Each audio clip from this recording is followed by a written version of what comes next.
રાજ્યમાં ચોમાસાના આગમન પહેલા જ વેરાવળ બંદર પર બોટનો ખડકલો થઈ ગયો છે। 1 જૂનથી માછીમારોએ પોતાની સિઝન સમેટી લીધી છે। જેટીઓ પર બોટ લાંગરવાની શરૂઆત થઈ ગઈ છે। બોટને ક્રેન મારફતે દરિયા બહાર કાઢવામાં આવી રહી છે। બોટના માલિકો હવે બોટનું રિપેરિંગ કામ શરૂ કરશે। વરસાદની સિઝનમાં માછીમારોને સતત 2 થી 3 મહિના સુધી દરિયામાં ભારે કરંટ, વરસાદ અને વાવાઝોડાનો સામનો કરવો પડતો હોય છે, જેથી રાજ્ય સરકાર દ્વારા મોન્સૂનની શરૂઆત પહેલા જ ફિશિંગ પર પ્રતિબંધ લાવી દેવાય છે। વેરાવળમાં પાછલા 2-3 વર્ષથી માછીમારોની માઠી દશા બેઠી છે। ડીઝલનો ઊંચો ભાવ અને દરિયામાં માછલીઓનો અભાવ માછીમારોની સાથે બોટ માલિકોને પણ દેવાદાર બનાવી રહી છે। એ ઘણીવાર સમજવા જાય તો દીવની અંદરમાં 69 રૂપિયા ભાવ છે, ડીઝલના ભાવ 70-69 રૂપિયા જેવો ભાવ છે, અને વેરાવળની અંદર 90-89 રૂપિયા જેવો ભાવ છે। તો 20 રૂપિયાનો પર લીટરે માર પડે છે। તો 20 રૂપિયાના મારથી હિસાબ મારીએ ને તો એક બોટ 3000 લીટર ડીઝલ લે તો કમસે કમ કોસ્ટ 50,000 રૂપિયાની કોસ્ટ બચે। તો 50,000ની કોસ્ટની અંદરમાં બોટવાળાનું ભલું થાય ને બોટોવાળા અહીંથી પાછી બોટ ફિશિંગમાં નીકળી શકે। એ 50,000 અત્યારે સરકારને અમારે ડીઝલ પેટે આપી દેવા પડે છે। સામાન્ય રીતે કોરોના કાળ બાદ માછીમારોની સિઝન સતત નબળી રહે છે। માછીમારો સતત દેવામાં ડૂબી રહ્યા છે, કારણ કે 7-8 મહિના દરિયામાં માછીમારી કરવા છતાં લાઇન ફિશિંગ અને લાઇન ફિશિંગના કારણે માછલીનો અભાવ તેમજ કુદરતી આફતોને કારણે માછીમારોની સ્થિતિ નબળી થઈ રહી છે। ચોમાસા દરમિયાન બેરોજગાર રહેતા માછીમારો પોતાના પરિવારનું ગુજરાન ચલાવવા પોતાના મકાન અને સોનાના દાગીના ગીરવે મૂકી પરિવારનું ભરણ પોષણ કરે છે। ચોમાસે તો કાંઈ કરવાનું નહીં, આપણે જે બોટ રિપેરિંગ કરવાનું હોય તે બોટ રિપેરિંગ કરવાનું, બીજું થોડુંક કામ હોય એ કરવાનું। બગન તો ધંધા તો સાવ ફફોડી બની ગયા છે માછીમારોના। માછીમારો જેની બોટો હોય એ લોકો બોટોનું કામ કરતા હોય, કોઈ જરૂરતની જે કામ કરવાનું છે કામ કરાવે એ કરાવે, પછી આવતા વર્ષની સિઝનની તૈયારી કરે। કેમ કે એક બોટ જો બંદરમાં જાય છે તો એક બોટના અંદર 5 લાખ રૂપિયાનો ખર્ચો હોય। હવે જેની 5 બોટ હોય તો એને કમસે કમ 15 લાખ રૂપિયા હોવા જોઈએ, એ બધી એનો એડજસ્ટ કરે, એનું બધી ઓલું કરે। આ સિઝન કેવી રહી? આ સિઝન બહુ નબળી રહે। છેલ્લે કોરોના કાલથી લઈને હમણાં સુધી સિઝનમાં બહુ નબળ્યું છે। વડોદરામાં તીનમૂર્તિ સોસાયટીમાં સ્ટેરકેસની પેરાફિટ ધરાશાયી થઈ ગઈ છે। છેલ્લા ઘણા સમયથી બિલ્ડિંગ જર્જરિત હોવાની કોર્પોરેશન દ્વારા ગત 21 તારીખે નોટિસ પણ આપવામાં આવી હતી। હાલ બિલ્ડિંગમાં 10થી વધુ પરિવારો વસવાટ કરી રહ્યા છે। કેટલાક પરિવારો ભયના કારણે બિલ્ડિંગ ખાલી કરી અન્ય જગ્યાએ રહેવા ગયા હતા, જો કે હાલ રહેતા સ્થાનિકો રીડેવલપમેન્ટની માંગ કરી રહ્યા છે। એમને પણ અમને જાણ કરી કે આને તમે ખાલી જેટલી જલ્દી બને એટલું કરો તો વધારે સારું છે, કારણ કે એ લોકોએ જોયા પછી પણ એ લોકોએ કીધું કે આ ટોટલી જર્જરિત છે બિલ્ડિંગ। કારણ કે બધી બાજુ પર જે મેઇન અમારો સ્લેબ છે એ સ્લેબ આખો પ્લસ માઇનસ છે, અપડાઉન થાય છે, પગ મૂકીએ ને તો આખું ધમધમે છે। હવે એવી જગ્યાએ અમે રહી શકતા નથી। પંચમહાલમાં રાંધણ ગેસનો વ્યાવસાયિક રીતે ઉપયોગ કરનારા સામે કાર્યવાહી કરાઈ છે। જિલ્લા પુરવઠા વિભાગે ગોધરા શહેર અને આસપાસના વિસ્તારોમાં હોટલ, ધાબા સહિતના એકમોમાં ચેકિંગ હાથ ધર્યું છે, જેમાં 25 એકમોમાં તપાસ કરવામાં આવી છે।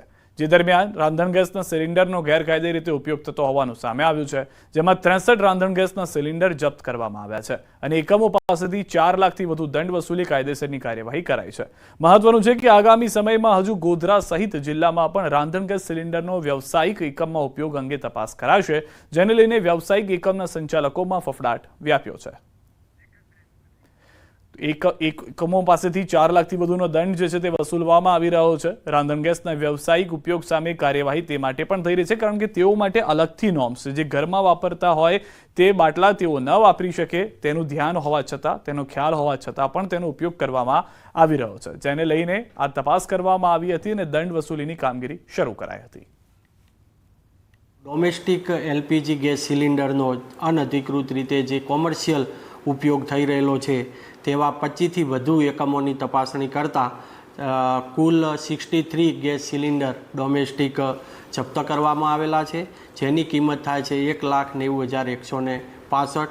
આ તમામ ઈસમોની સામે સુનાવણીના અંતે લગભગ 4 લાખથી વધુ રૂપિયાનો દંડ કરવાની પણ કાર્યવાહીની તજવીજ હાથ ધરવામાં આવેલી છે। અમદાવાદમાં મણિનગરની સંકલ્પ રેસ્ટોરન્ટમાં આરોગ્ય વિભાગના દરોડા, ખાદ્ય ઢોસા અને ઉત્તપમ પીરસાતા ગ્રાહકે કરી ફરિયાદ। તપાસમાં રેસ્ટોરન્ટમાંથી અનેક અખાદ્ય વસ્તુઓ મળતા 10,000નો દંડ ફટકારાયો। ટામેટા, ચટણી સહિત વાસી જથ્થાનો કરાયો નાશ। પાલનપુરમાં કોલેરાગ્રસ્ત વિસ્તારની ધારાસભ્યએ લીધી મુલાકાત। પાણી સપ્લાય કરતા 2 બોર બંધ કરવાનો લેવાયો નિર્ણય। ખાણીપીણીની લારીઓને બંધ કરવાનો પણ લેવાયો નિર્ણય। બનાસકાંઠાના શિયા ગામમાં એક વૃદ્ધની અનોખી ભક્તિ। 65 વર્ષીય ભક્ત તપતી રેતીમાં પોઢી અને કરે છે ભગવાનની માળા। સૂર્યદેવ તરફ નજર રાખી રામાપીરની માળા ફેરવતા વૃદ્ધની ભક્તિ બની ચર્ચાનું કેન્દ્ર. વડોદરા મનપાના કાઉન્સિલર પાણીમાં પડ્યા. પાણીમાં ફૂલ પધરાવતા જતા કાઉન્સિલર લપસ્યા. કાઉન્સિલર જ્યોતિ પટેલ સાથેની આકસ્મિક ઘટનાનો વિડીયો થયો વાયરલ. ગુજરાતમાં ચોમાસાના આગમનનું કાઉન્ટડાઉન શરૂ. આજે કેટલાક વિસ્તારોમાં વરસાદની આગાહી. પ્રી મોન્સૂન એક્ટિવિટી દરમિયાન પડશે વરસાદ.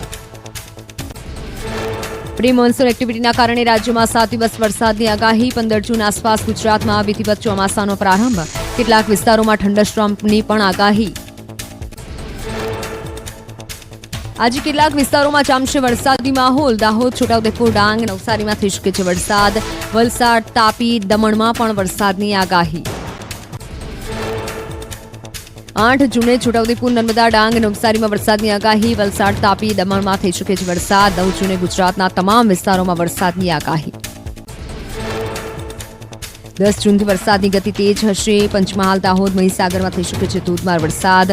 વડોદરા, છોટાઉદેપુર, નર્મદામાં પણ વરસાદની આગાહી. ભરૂચ, સુરત, ડાંગ, નવસારી, વલસાડ, તાપીમાં પણ હળવા વરસાદની આગાહી. રાજ્યના સૌથી મોટા માછીમારી વેરાવળ બંદર પર બોટનો લાગ્યો ખડકલો. ચોમાસાનું આગમન થતાની સાથે માછીમારોએ સિઝન સમેટી. હવે 2 થી 3 મહિના સુધી સિઝન બંધ રહેતા કાંઠે બોટ લંગારાઈ. માછીમારોએ બોટ રિપેરિંગનો ધમધમાટ શરૂ કર્યો. હિમાચલ પ્રદેશના કુલ્લુમાં જામ્યો વરસાદી માહોલ. ભારે પવન સાથે પડ્યો ધોધમાર વરસાદ. નલહજ વિસ્તારમાં ખેતી પાકને ભારે નુકસાન પહોંચતા ખેડૂતોમાં ચિંતાનો માહોલ. આંધ્રપ્રદેશના તિરુપતિમાં ગાજવીજ સાથે ખાબક્યો વરસાદ. તિરુપતિ બાલાજી મંદિરમાં ઘૂંટણસમાં પાણી ભરાયા. ટીડીપી ધારાસભ્ય ભાનુપ્રકાશે ભગવાન બાલાજીના કર્યા દર્શન. રાજસ્થાનના જયપુર શહેરમાં વાતાવરણમાં પલટો. મોટાભાગના વિસ્તારમાં દેખાયું ધૂળિયું વાતાવરણ. ભારે પવનથી વાતાવરણમાં પ્રસરી ઠંડક. ગરમીથી આંશિક રાહત મળી. તમિલનાડુના તાંબારામની આજુબાજુના વિસ્તારોમાં ભારે વરસાદ. મુખ્ય માર્ગો પર વરસાદી પાણી ભરાઈ જતા વાહન ચાલકોને ભારે હાલાકી. છેલ્લા 2 દિવસથી ચેન્નઈ અને આસપાસના વિસ્તારમાં પડી રહ્યો છે ભારે વરસાદ. તમિલનાડુના દક્ષિણ ભાગોમાં ભારે વરસાદ ખાબક્યો. કન્યાકુમારીમાં ભારે વરસાદના કારણે અનેક વિસ્તારમાં ફરી વળ્યા પાણી. વરસાદના કારણે ખેડૂતોમાં ખુશીનો માહોલ.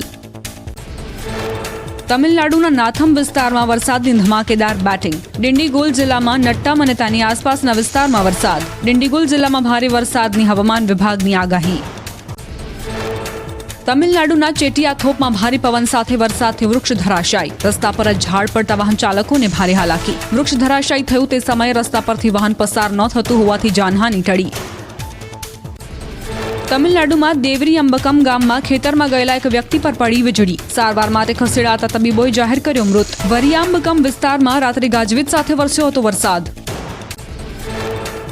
ધોરાજીના ભાદર 2 ડેમમાં છોડાયું સિંચાઈનું પાણી. 140 ક્યુસેક પાણી કેનાલ મારફતે છોડવામાં આવતા ખેડૂતો ખુશ. કપાસ, મગફળી, સોયાબીન સહિતના વાવેતરને થશે લાભ. બોટાદની બેંક ઓફ બરોડામાં ખેડૂતોએ કર્યો હોબાળો. 6 મહિનાથી ખેડૂતોને નથી અપાતું પાક ધિરાણ. બેંક મેનેજર અને સ્ટાફ ગેરવર્તન કરતા હોવાનો ખેડૂતોનો આક્ષેપ.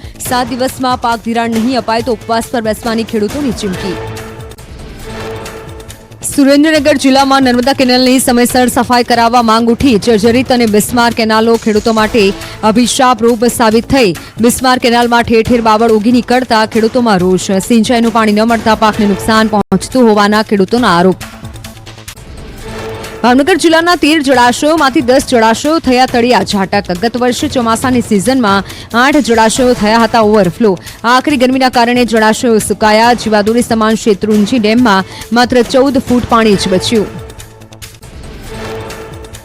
ઉપલેટા પંથકમાં રેતીની લીઝ બાબતે થઈ મારામારી. 40 જેટલા શખ્સોએ મહિલાઓ સાથે કરી મારામારી. ધારદાર વસ્તુઓથી માર મારતા ઇજાગ્રસ્ત મહિલાઓને હોસ્પિટલ ખસેડાઈ. ઉપલેટાના નીલાખા ગામની મહિલાઓએ ડેપ્યુટી કલેક્ટરને આપ્યું આવેદનપત્ર. રેતી ચોરી અટકાવવા અને મહિલાઓને માર મારનાર સામે કાર્યવાહી કરવા માંગ કરી.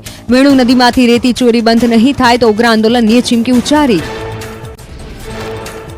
વેણુ નદીમાંથી રેતી ચોરી કરતા ખનીજ માફિયાઓએ મહિલા પર કર્યો હતો હુમલો. નીલખા ગામની મહિલાઓ પર હુમલો થતા ગ્રામજનોમાં રોષ. રેતી માફિયાઓએ મહિલા પર હથિયાર વડે હુમલો કર્યો હોવાનો આરોપ. વડોદરાના અલમાસ માર્કેટમાં વેપારીઓએ મચાવ્યો હોબાળો. સીલ મારવા ગયેલી પાલિકાની ટીમ સાથે વેપારીએ કરી તકરાર. વેપારીઓએ પોલીસની હાજરીમાં જ 2 કલાક બજાર માથે લીધું. વડોદરામાં વેપારીઓએ 15 દિવસ સ્વૈચ્છિક બંધ રાખવા કમિશનરને આપી બાહેધરી. વેપારીઓની બાહેધરી બાદ સીલિંગની પ્રક્રિયા રોકી દેવાઈ. મદાર માર્કેટમાં પણ વિરોધ થતા પાલિકાની ટીમ લીલા તોરણે પાછી વળી. રાજ્ય સરકારે 22 વર્ષે ફાળવાયેલા કમ્પ્યુટરમાં જરૂરી સોફ્ટવેરનો અભાવ. રાજ્યની 4500 શાળાઓમાં કરાઈ કમ્પ્યુટરની ફાળવણી. સિસ્ટમ અપડેટનો ખર્ચ સરકાર આપે તેવી શાળા સંચાલક મંડળની માંગ. સિસ્ટમ અપડેટ નહીં કરાય તો કમ્પ્યુટર શોભાના ગાંઠિયા સમાન. સુરતમાં સીલ હોવા છતાં બંધ ઓરડામાં ચાલતું ટ્યુશન ક્લાસીસ ઝડપાયું. રિઝન્ટ મોલની અંદર ચાલતા ક્લાસીસ પર તંત્રના દરોડા. એક જ ક્લાસમાં અંદાજે 150 વિદ્યાર્થીઓ ભર્યા. અગાઉ ફાયર સેફટીના અભાવે ક્લાસીસ કરાયું હતું સીલ. સુરતના નવાપરા જીઆઈડીસીમાં કામદારો રસ્તા પર ઉતર્યા. એક કામદારનું મોત થતા વળતર મુદ્દે હોબાળો. આકસ્મિક બનાવમાં સંચાલકો જવાબદારીથી હાથ ખંખેરી લેતા હોવાના આક્ષેપ. પોલીસે સ્થળ પર પહોંચી મામલો થાળે પાડ્યો. બનાસકાંઠા લોકસભા બેઠકના વિજેતા ઉમેદવાર ગેનીબેન ઠાકોરનું અબાસણા ગામે ભવ્ય સ્વાગત કરાયું. ગેનીબેન ઠાકોરે જન્મભૂમિને નમન કરી અને પિતાના આશીર્વાદ લીધા. ગામજનોએ ગેનીબેન પર બહાલ વરસાવી ઘોડા પર બેસાડી વિજય સરઘસ કાઢ્યો. ગેનીબેને સંગઠન સામે પ્રશ્નો કરતા મનીષ દોશીની પ્રતિક્રિયા. કહ્યું કે ગેનીબેનનું નિવેદન તેમની પ્રતિબદ્ધતા દર્શાવે છે. પક્ષ વિરોધી સામે કડક કાર્યવાહી કરાશે. સક્રિયતાથી કામ કરનારને આગળ જવાની તક અપાશે. નીટની પરીક્ષાના પરિણામમાં કૌભાંડ થયાનો કોંગ્રેસનો આક્ષેપ. ગોધરામાં નીટ પરીક્ષામાં કૌભાંડ સામે આવ્યું હોવાના મનીષ દોશીએ લગાવ્યા આરોપ. શાળાના સંચાલક ભાજપ સાથે સંકળાયેલા હોવાથી તપાસ રોકી દેવાઈ હોવાનું મનીષ દોશીનું નિવેદન. નીટ યુજી પરીક્ષાના પરિણામ પર કોંગ્રેસ નેતા કનૈયા કુમારે ભાજપ પર પ્રહાર કર્યા. સુપ્રીમ કોર્ટની દેખરેખમાં યોગ્ય તપાસની માંગ કરી. નીટ પરીક્ષામાં 67 વિદ્યાર્થીઓ ટોપ કરતા ઉઠાવ્યા સવાલ. રાજકોટ અગ્નિકાંડમાં મૃતકોના ન્યાય માટે કોંગ્રેસના ધરણા. ત્રિકોણબાગમાં આજથી 3 દિવસ માટે ધરણા પર બેઠા કોંગ્રેસના નેતા. ધરણા પ્રદર્શનમાં 300 લોકોને હાજર રહેવાની મંજૂરી. રાજકોટમાં આગકાંડ મામલે તપાસનો ધમધમાટ. વધુ 2 વ્યક્તિ ક્રાઇમ બ્રાન્ચે કરી પૂછપરછ. ગેમ ઝોનમાં સાઉન્ડ અને પ્રોજેક્ટર ફિટ કરનારની પૂછપરછ. અગ્નિકાંડના સાક્ષી દક્ષ નામના બાળકની પણ પૂછપરછ કરાઈ. આગકાંડમાં એમડી સાગઠિયાએ એસઆઈટી સમક્ષ મોં ખોલ્યું. કહ્યું ભાજપના પદાધિકારીના કહેવાથી ડિમોલિશન રોક્યું. ભાજપના એક નહીં પરંતુ 3 થી વધુ પદાધિકારીઓના નામ પૂછપરછમાં ખુલ્યા હોવાનું સામે આવ્યું. રાજકોટ અગ્નિકાંડમાં ભાજપ કોર્પોરેટર નીતિન રામાણીને આવશે તેડું. એસઆઈટી દ્વારા પૂછપરછ માટે કોર્પોરેટરને બોલાવાશે. અગ્નિકાંડમાં નીતિન રામાણીને 1.5 લાખ રૂપિયા લઈ ડિમોલિશન અટકાવવાનો છે આરોપ. મોરબીમાં 2 ગેમ ઝોનના સંચાલક વિરુદ્ધ ગુનો નોંધાયો. Thrill and chill and level up game zone સામે ફરિયાદ. પરવાનગી અને સેફટીના સાધનના અભાવે પોલીસે ગુનો નોંધી તપાસ હાથ ધરી. સુરતમાં પાલિકાની એનઓસી અને બીયુસીની કામગીરીનો વિરોધ. ટેક્સટાઇલ માર્કેટને મરાયેલા સીલ મુદ્દે હોબાળો. વેપારીઓ અને કર્મચારીઓ રસ્તા પર ઉતર્યા. પોલીસે ઘટનાસ્થળે પહોંચી કાર્યવાહી હાથ ધરી. અમદાવાદમાં તંત્રની કામગીરીથી શાળાના સંચાલકો નારાજ. રાજકોટ અગ્નિકાંડની ઘટના બાદ તંત્રએ હાથ ધર્યું ચેકિંગ. નિયમો વિરુદ્ધ જઈને નોટિસ આપતા શાળા સંચાલકોએ કર્યો વિરોધ. રાજકોટમાં 696 જર્જરિત મકાનોના વીજ, પાણી અને ગટર કનેક્શન કપાયા. નોટિસ આપ્યા બાદ પણ મકાન ખાલી ન થતા મનપાની કાર્યવાહી. જર્જરિત મકાનોમાં જાનહાનિ રોકવા વરસાદ પહેલા જ મનપાએ લીધા કડક પગલાં. નવસારીમાં બાયોફ્યુઅલ બનાવતી ફેક્ટરીનો વિરોધ. પરવાનગી વગર ફેક્ટરી શરૂ કરાતા સ્થાનિકોમાં રોષ. નાયબ મામલતદારે ઘટનાસ્થળે પહોંચી હાથ ધરી તપાસ. વર્ષોથી અંધારામાં રહેલા ડામરકા ગામમાં થયું અજવાળું. વર્ષોથી ગામમાં લાઇટ ન હોવાનો ન્યૂઝ 18 ગુજરાતી રજૂ કર્યો હતો અહેવાલ. ન્યૂઝ 18ના અહેવાલ બાદ ડામરકા ગામમાં વીજ પુરવઠો પૂરો પાડવા તંત્ર જાગ્યું. ઘરે ઘરે મીટર લગાવવાથી લાઇટ આવી જતા ગામમાં અજવાળાની સાથે સ્થાનિકોના ચહેરા પર સ્મિત પથરાયું. ગામ લોકોએ ન્યૂઝ 18 ગુજરાતીનો આભાર માન્યો. ડામરકા ગામના લોકોએ અનેક વખત રજૂઆત કરવા છતાં સમસ્યાનો નહોતો આવ્યો ઉકેલ. અંજારથી સમાચાર. અંજારમાં 40 લાખની લૂંટનો મામલો. લૂંટના સીસીટીવી સામે આવ્યા છે. બાઇક સવાર 4 શખ્સોએ લૂંટને અંજામ આપ્યો છે. મહાવીર ડેવલપર્સમાં લૂંટની ઘટના બની હતી. કારમાં પેઢીના કર્મચારીઓ હતા સવાર. ઉચ્ચ પોલીસ અધિકારીઓ તપાસમાં જોડાયા હોવાની પણ જાણકારી મળી રહી છે. તો દ્રશ્યોમાં આપ જોઈ રહ્યા છો આ 4 બાઇક અલગ અલગ જે સવાર નીકળ્યા હતા ત્યાંથી તેઓ મુખ્ય ચોર હોવાની જાણકારી છે. પોલીસે સીસીટીવીની મદદથી આ તપાસ શરૂ પણ કરી દીધી છે. 40 લાખ રૂપિયાની આ ચોરી થઈ હોવાની ઘટના છે. કારમાં પેઢીના કર્મચારીઓ જઈ રહ્યા હતા જેઓને લૂંટી લેવામાં આવ્યા. દ્રશ્યોમાં આપ જોઈ રહ્યા છો, બાઇક ચાલકો આવે છે, કારમાં રહેલી બેગને ઉઠાવીને ભાગી જાય છે. અન્ય બાઇક ચાલક પણ પાછળ તેને કવર કરતા જોવા મળી રહ્યા છે. એક વ્યક્તિ તેને રોકવાનો પ્રયાસ કરે છે તો તેને ઢીમ ઢાળી દેવામાં આવે છે. અન્ય લોકો તેને બચાવવા માટેના પ્રયાસ કરતા પણ જોવા મળી રહ્યા છે. બારે સાંજના સમયમાં જ્યારે એમના કર્મચારી બેગ લઈને જે મૂવમેન્ટ કરતા હતા, એટલે જ્યારે રોડ ઉપર આવ્યા અને ગાડીમાં જ્યારે બેઠવાનું થતું હતું ત્યારે પાછળથી જે છે 2 બાઇક ઉપર જે છે 4 માણસો મોઢા બાંધીને આવે છે અને જે બેગ એમને હાથમાં હોય છે એમના બેગ ઝૂંટવીને પછી નીકળી જાય છે. જે બેગ ઝૂંટવામાં આવ્યા છે એમાં અંદાજે 40 લાખ રૂપિયા જે છે રોકડ